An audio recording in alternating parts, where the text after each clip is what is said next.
السلام عليكم ورحمة الله وبركاته. أهلا بيكم في قناة جوجو تاروت. وهنقول النهاردة طاقة برج العقرب بتاريخ 18 أكتوبر. يلا بينا كده يا برج العقرب نشوف طاقتك والطار عايز يقول لك إيه. يلا بينا، بسم الله. بسم الله الرحمن الرحيم. انتوا ايه النهارده حكايتكم؟ الأبراج عمالة تطلع لي بكروت. الأول صعوبة ليه كده؟ بلوك. ايه؟ ايه طاقتك فيها بلوك ليه؟ ممكن البلوك ده مش شرط بلوك السوشيال ميديا، ممكن تكون جواك انت خنقه، ضيقه، بس انت بتبان كده. ايه الحكايه؟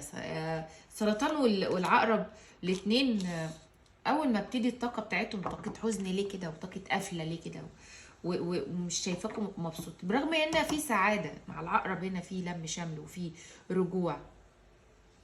تعال نكمل كده لان انا حاسه لا لا، ده انت حياتك اوف اون يا عقرب. حياتك يوم حلو ويوم وحش. شوفوا الكروت بالله. يعني انت هنا يوم حلو يوم وحش، يوم حلو يوم حلو ويوم وحش. ايه الحكايه؟ طيب تعالوا بقى، انا والله شفت ده. طيب تعال نكمل، تعال نكمل. انت هنا في الطاقه بتقول لي عايز تعديل، عايز تغيير، مش مرضي، مش مبسوط. انا عايز حب، عايز بدايات. ممكن تكون اتخدعت، اتخذلت، مشاعرك مش حاسس ان هي واخده حقها. جواك قفله، مش مرضي على حاجات، بدايات مش عاجباك. تعالى نكمل. في ايه هنا؟ وممكن يكون في حصل حاجه مع العقرب مش راضياه، وممكن يكون في بدايات معاك عقرب انت خايف تخشها، وممكن يكون الشخص اللي وجع قلبك ده راجع لك ببدايات وانت خايف تجرب تاني معاه. لان العقرب على قد ما هو شخصية رومانسية، لكن شايفاك عقرب بتفكر بعقلانية قوي الفترة دي. معاك بدايات بس مش عايز تاخدها، بتبص على كل حاجة من بعيد. طيب تعالى نكمل بقى. جواك حزن ومش عايز تبينه، بس البدايات الجديدة محوطاك. ممكن دي تكون علاقات جديدة، وممكن انت بتفتح لنفسك دايرة من المعارف الجديدة. ممكن على فكرة دي مش شرط تكون علاقات عاطفية. ممكن انت بدأت ان انت تطلع من دايرة قافل على نفسك، عايز تعرف ناس جديدة. ممكن تكون بتتصاحب على اشخاص جديدة، صداقات. وممكن تكون بتوسع دايرة معارفك، ان انت عايز تكتسب خبرة من ناس في حاجة معينة. بدأت تجدد في نفسك، بدأت تجدد في شكلك، بدأت تطلع من دايرة القيل والقال بقى، وتحرر نفسك من الطاقات السلبية. حاجات كتير من ده عقرب. تعال نكمل. العقرب هنا واخد قرار ببدايات جديدة، بس كده خلاص. انا شايفاك عقرب الماضي بتاعك ما كانش مريح. هنقول انه ما كانش مريح. ليه بقى؟ لان انا شايفه العقرب هنا بيقول لي عايز انهي حاجات وابتدي حاجات. يا اما هو لو رجع انا هغير فيه حاجات، ولو ما وافقش انا مش عايزه. الحب حواليك في كل حته، وانت حاسس بطاقات حب حواليك وناس معجبه بيك، بس انت اللي قافل على قلبك عقرب. في هنا حد بيبعت لك رساله او عايز يتواصل معاك، وطاقه جديده جدا. انت اللي شايف ان نفسك او ان انت عقرب استحقاقك الفترة دي لذاتك عالي. العقرب شايف ان انا لازم اوصل لحاجة معينة الاول. تفكيرك مادي شوية يا عقرب. طيب تعال نكمل. عيب والله انا لسه بقول كده. استحقاقك شوية باصص للماديات. ما انا جربت احب يا جوجو وما جاليش من ورا الحب الا ان انا اتنكست ووقعت. وانا من طبعي ان انا كتوم ما بحبش اتكلم، ولو اتكلمت ممكن ما بعجبش اللي قدامي وبقول عليا قاسي، فانا اضطريت ان انا اسكت. وانا لو طلعت من فتره ان التعديل اللي انا فيها هبقى واحد تاني خالص. هم مش فاهمين ده. انت عايز تقولي للناس اللي معاك كده عقرب. انا شايفاك هنا استحقاقك لذاتك عالي، كل حاجة بتحبها ناوي تعملها لنفسك، مش هتستناها من حد، وانت شايف ان دي عدالة. شايف ان انت لازم تكون ناصف لذاتك، مش مستني ان حد هيجي يعدل فيك. انت قررت ان انت تعلي من شأنك لنفسك وتعلي معنوياتك، حتى لو انت مش شايف ده من الاخرين، انت هتعمله لنفسك. معاك بدايات جديدة في الحب الفترة اللي جاية، وشايفة ان في حد هنا يحاول انه يعمل لك الحاجة اللي انت نفسك فيها. معاك مشاكل في حاجة، في حاجة هنا معاك مشاكل، ممكن ما يكون مشاكل في العمل، او انت طالع من فترة فيها مشاكل فانت غامض علشان المشاكل، او انت مش عايز الاشخاص اللي في حياتك اللي سببوا لك في الطاقة دي يشوفوك بالطلة اللي هم بيتمنوا يشوفوك فيها. العقرب صعب انه يبين لحد انه مكسور او زعلان. العقرب مهما كانت اوجاعه يبان قوي، يبان وشه غير قلبه، اللي جوه غير اللي بره خالص مع العقرب، برغم ان هم شخصيات يعني لما بتحب، بس خاف من عقل العقرب. خاف بجد من عقل العقرب، لان العقرب لما بيفكر بعقله تخاف منه، بجد خاف منه. هنا في حب معاك عقرب، في حد راجع لك بطاقة حب تانية، حد ما بيبطلش عليك مراقبة، حد بيتجسس عليك عن طريق اصدقائك، او دايما بيدور وراك عايز يعرف اخر اخبارك ايه، بيرمي عليك تهم، بينكشك باي حاجة عايز يرجعك ليه تاني. الشخص ده بيحبك، مش لاقي لك بديل اصلا. وممكن يكون بيبين للناس انه بدأ علاقات جديدة وبتاع والدنيا جميلة، هو اصلا مش لاقي لك بديل. عندك كاريزما رهيبة، مش شايف حد غيرك. طيب انا بقول لك انت تفكيرك هنا مادي، انت شايف ان انت لازم تحقق حاجة معينة في المال، يا عايز تشتري بيت، يا تشتري سيارة، يا اما انت شايفاك عايز تحقق حاجة معينة تكتسبها لذاتك الفترة اللي جاية. في حاجة في بالك عايز تشتريها عقرب، وهتشتريها بالفعل.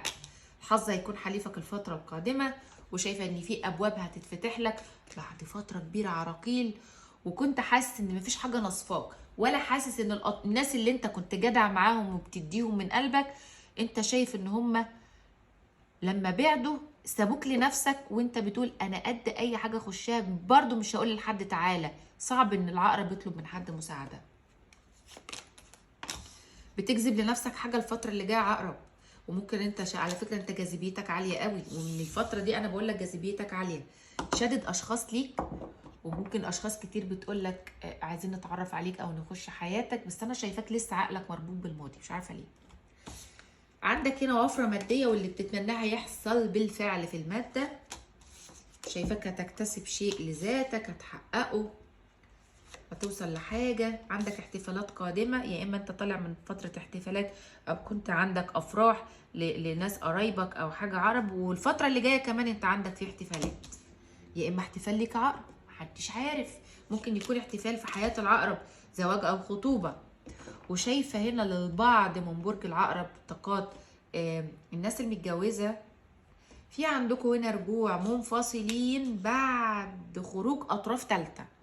يعني الاطراف الثالثه دي مش شرط يكون طرف ثالث، ان في حد في حياه الشريك، لا، ممكن يكونوا اهل الشريك، وممكن يكون ناس ضافت نفسها للعلاقه، دخلت حطت التاتش بتاعها خربت الدنيا. ممكن يكون في وضوح اسرار هنا، وممكن يكون كشف حقائق ورجوع حق لاصحابه في حياه العقرب. وممكن انت يا عقرب هيترد لك حق في حاجه، ممكن يكون انت اتعرضت مثلا حد خد منك حاجة، اتسرقت، ضاع عليك حاجة، فانت يا اما انت جاي لك تعويض رباني، يا اما انت في شيء هيترد لك، ايا كان ايه الشيء. طيب تعال نكمل. انت خطوتك الفترة دي بتاخدها بتفكير، انت الفترة دي خطواتك مش متسرع فيها خالص، يعني انت قاعد كده بتتفرج الاول وتفكر وبعد كده تقرر. العقرب قدامي في فترة الاستعداد لأمور مش لأمر، انت عندك فترة بتاخد خطواتك للحب وللعمل ولكل حاجة بثبات. طيب ايه بقى هنا للطاقة بتاع العقرب؟ عايزة اوضح شوية حاجات. عقرب طاقة علاقتك قدامي هنا بتقول لي اولا انت ما شفتش شوية عقرب، ما شفتش شوية على الصعيد العملي، ما شفتش شوية على الصعيد العاطفي. انت كانت الامور شبه، كانت الفتره اللي فاتت قدامي هنا بتقول لي ان الامور كلها كانت ضدك، انت كنت حاسس بده، بس هل في انفراجات؟ في انفراجات، لان الحب هنا متوفر قوي. بداياتك الجديده ما شاء الله عليها جايه لك هنا بدايه عمليه وبدايه في الحب. انت دعيت بشيء عقرب، وشايفه معاك البدايات بدات تظهر، يمكن بطيئه بس بدات تكون موجوده. وشايفاك عقرب بعد حزن وقوقعه كده وقفلان على نفسك، هتطلع لفتره فيها حريه.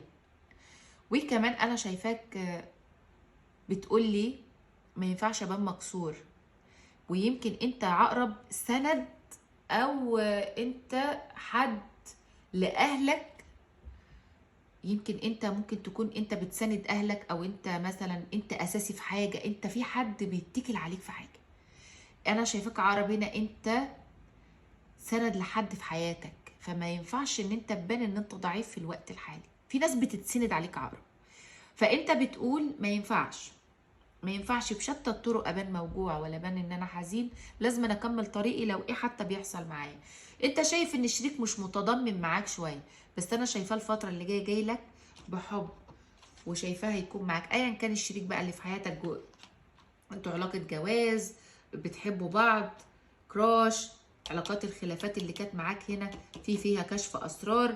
ممكن يكون في حد دخل حط التاتش بتاعه في حياتك، وممكن يكون انت عقرب في ناس عايزه تسوق سمعتك، او عايزه تسوق شكلك، او بيحسدوك على طلتك وانجذاب الناس فيك، فهم عايزين يشوهوا شكلك علشان يبينوك ان انت وحش زيهم، فيقللوا انجذاب الناس ليك. لا بالعكس، انت فوق كل ده، انت جاذب الناس ليك من غير اي مجهود اصلا. العقرب يا جماعه في جاذبيه ربانيه محدش يفهمها ازاي، بس هو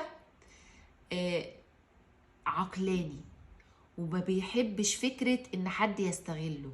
ولو كشف ان في حد بيقرب له بخديعة او بيقرب له المكر وكشفه، يعني يا ريت اللي في حياة العقرب او حياته حد عقرب وقع معاه في الفخ ده، احسن لك ابعد. احسن لك لو انت في حياة العقرب وبتفكر تخدعه، اخلع احسن وامشي. بلاش القرار الصعب ده، لان انت بحيلة او باخرى هو هيكشفك. وحسيته السادسة ميكروسكوب، وممكن يسيبك وهو كشفك لحد ما يوقعك في فخ اللي انت عايز توقعه فيه. فانتبهوا للناس اللي بتتعامل مع برج العقرب، لانه عقلاني بطريقة يبان لك هادي ومش فاهم، لكن بيبقى فاهم قوي. فانتبهوا لده. طيب بالنسبة هنا للطاقات اللي مع برج العقرب، او الابراج اللي نازله هنا مع العقرب، شايفه معاه ابراج ناريه، معاه ابراج ترابيه مائيه، زي الابراج بردك نازله معاك هنا كلها. معاه ابراج هوائيه، بس اللي باين معايا قوي الناري والترابي جدا. طيب تعالوا بقى هنا نشوف الشخص اللي في بالك عقرب ايه عايز يقول ايه. تعال نكشف كده شويه عنه ونشوف ايه اللي في باله اتجاهك عقرب. بقول لك حاسس ان كل حاجه بتحوطني وكأن مفيش مفر. طاقه متبادله بالتفكير ما بينكم وما بين بعض، ممكن انت بتحلم بيه وهو بيحلم بيك، ففي طاقه تخاطر هنا، وحد بيعمل للتاني تخاطر وبقوه، وفي واحد شاطر في التخاطر على فكره، عارف بيعمل ايه. مفتقدك لدرجه الجنون، بيقول لك مفتقدك لدرجه الجنون يا عقرب. فتقريبا في ناس هنا بعاد عن بعض. وحشني جدا كلامنا، حد بيراجع الشات ما بينك وما بينه، او بيرجع صورك، يا اما هو ما بيطلعش من حسابك اصلا عقرب. انا حاسس بالاشخاص اللي في حياتك، انا بحسد الاشخاص اللي في حياتك المقربين منك. بيقول لك انا بحسد الناس اللي هم حواليك عشان هم حواليك وانا لا. انا بقول اعتذار كتير، انا بقول اعذار كتير علشان ابعد عن السبب الحقيقي. ما كانش واضح معاك على فكرة، وكان مرتدي لك قناع، وكان بيتجمل في حاجة مش عايز يقول لك حقيقته فيها. كان بيدار عليك حاجة ويمكن انت اكتشفتها، عشان كده انت القلبة دي حصلت فيك. انا بحب جدا ايمانك بيا، ما حدش صدقني على الاطلاق بالطريقه اللي يعني بقول لك. انا كنت بحب حبك ليا او تشجيعك ليا ببعض الاحيان. كنت زعلان جدا الفتره اللي فاتت لاني ما سمعتش منك. بقول لك تقريبا العقرب عتابه بعد، عتابه اجتناب، عتابه قله الكلام والتجاهل. فانا بقول لك انا نفسي كنت اسمع منك وتتكلم معايا. اتمنى اوصلك احساسي قد ايه انا بحبك. الشخص ده عايز يقول لك هو قد ايه حاسس ايه من ناحيتك. ما ينفعش امشي من غيرك، بيقول لك ما ينفعش نمشي، ما ينفعش اصلا العلاقه تقع او تخلص. انا عارف ان علاقتنا قدريه. للبعض منكم دي ممكن تكون علاقه توأم روح او توأم شعله، او علاقات برغم صعوبتها انتوا موجودين مع بعض. ممكن يكون على فكره حد متجوز والتاني لا، او ممكن يكونوا الاتنين متجوزين، معرفش، بس في طاقات من دي نازله معايا. من الاسهل باني ابين ان كل شيء كويس. ممكن مراقبتك له عقرب، لان العقرب ما بيبطلش مراقبه طول الوقت. العقرب عنده فضول يعرف الاشخاص اللي حواليه بتعمل ايه، فبيراقب من باب الاطمئنان والفضول في نفس الوقت. بيقول لك ممكن انت عقرب بتشوف حاجات تبين لك ان الشخص ده ايزي بجمال والدنيا خالص، مش الكلام ده، هو بيمثل. ازداد شعوري بالارتباك والاغتراب الشديد. بيقول لك انا مستغربك، انت تقريبا مختفي من على السوشيال ميديا ولا ايه يا عقرب؟ العقرب بطبيعته شويه ما بيكونش ناشط كتير على السوشيال ميديا. حضورك بسيط، حضورك بسيط خالص على السوشيال ميديا عقرب، يا اما انت مختفي، فهو مستغربك شويه الفتره دي. طيب تعالوا هنا نشوف رساله لبرج العقرب. يا ترى الرساله اللي عايز تقول لك ايه؟ بسم الله. ارشاداتك اليوميه انعكاس. بقول لك قبل حركه وشاء. بقول لك ايه بقى هنا؟ بقول لك اهدى، ركز في الاحداث اللي جايه عشان هتكتشف منها حاجات، وركز في الايجابيات وبلاش تركز في السلبيات. الفتره اللي جايه محتاج منك طاقه تامل شويه، لان في حاجات هتشوف عكسها، في حاجات هتنكشف لك. ممكن انت شايف حاجه وهتشوف عكسها خالص الفتره اللي جايه. وممكن انت لو غيرت مسارك في حاجه هيجيلك من وراها ايجابيه. شوف في ايه في حياتك وتامل فيه شويه وركز في تفاصيلك، لان انت لو ركزت هتبان لك حقايق هنا، او هيبان لك الطريق الصحيح لو انت محتار ما بين طريقين. طيب بالنسبه هنا عايزين نشوف راي الملائكه لطاقه العقرب. طاقتكم حلوه قوي النهارده يا عقرب، حاساكوا كده حاضرين معايا قوي في الطاقه. تعالوا كده نشوف راي الملائكه. بسم الله. حياتك العاطفية ستجني ثمار السعادة إذ سمحت أهلك. ممكن يكون في للبعض هنا من برج العقرب، ممكن تكون أنت ممكن تكون في خلاف مع أسرتك، أو ممكن تكون خلاف مع أهلك، أو أيا كان. ممكن تكون خلاف مع حد، مش شرط الأهل، أو يعني أنت في حد أنت معاه في خلاف، فبيقول لك عالج المشكلة. أو لو الشخص جالك لصلح اتصالح عقرب، او لو جات لك مبادره بصلح ما توقفش الدنيا. يعني بقول لك هنا الحياه هتجيلك ثمارها لو انت سمحت او تغاضيت او جيت على نفسك شويه عقرب. فانت لو سمحت هيجيلك وفره الفتره القادمه. كنتم في قناه جوجو تاروت، نورتوني.